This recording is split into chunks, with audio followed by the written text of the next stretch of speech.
महीनों से, जैसे 23-13 एक केस नंबर थी जो खांडसा मंडी में एक्सटॉर्शन का केस रजिस्टर्ड हुआ था, उसमें इसको अरेस्ट करा गया था। उसके बाद जब से ये बेल पे आई है, निरंतर इस तरीके की घटनाक्रमों में संलिप्त है। तो इन्होंने सुनियोजित तरीके से इस पूरे घटनाक्रम को, जैसे निमराना में पहले फायरिंग कराई गई, उससे पहले भी एक केस रजिस्टर्ड हुआ था जिसके अंदर हमने 4 व्यक्ति विशेषों को पकड़ा था, जो कि निमराना में फायरिंग हुई उससे पहले उस घटनाक्रम को अंजाम देना था। तो उसमें भारी मात्रा में उनके पास वेपन्स, इलीगल वेपन्स पकड़े गए थे,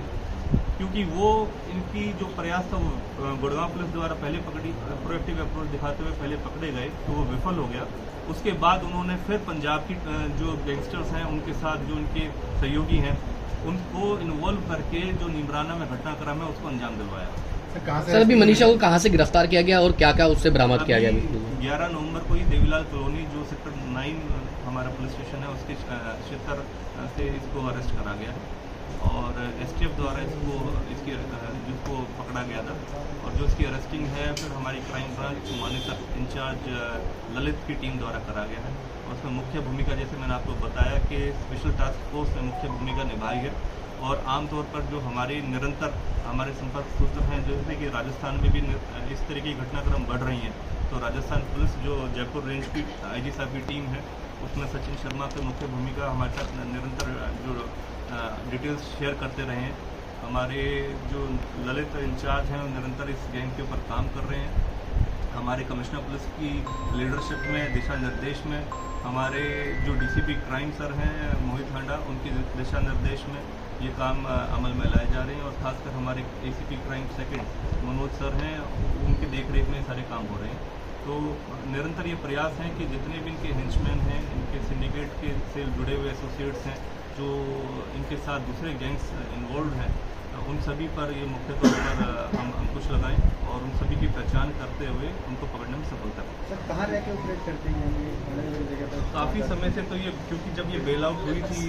जो खांडसा मंडी के भाई वाले मैटर से, तो उसके बाद ये काफ़ी समय से ये गुड़गांव में रह के इस तरीके से, क्योंकि इसके ऊपर वो कोई ऐसा केस नहीं था जिसके ऊपर नज़र बनाए, तो उस दौरान ये यहाँ गुड़गांव में रह के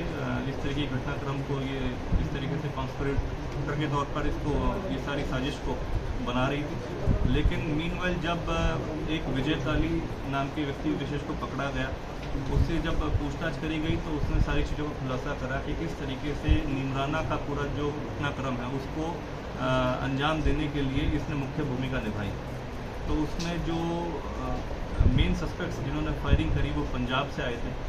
और किस तरीके से वेपन्स उन तक पहुँचे और किस तरीके भारी मात्रा में वेपन्स और एम्यूनिशन उन तक पहुँचाया गया, कितने लोकल लॉजिस्टिक्स में जो सप्लायर्स थे या इस तरीके के अन्य शूटर्स जो निरंतर तौर पर बार बार इस तरीके की घटनाक्रम को अंजाम देने का प्रयास कर रहे थे। तो उन सभी को अगर एज ए होल देखा जाए तो पता चलता है कि मनीषा एक मुख्य धारा में जो कौशल गैंग को ऑपरेट करने की और रिवाइव करने की कोशिश कर रही है,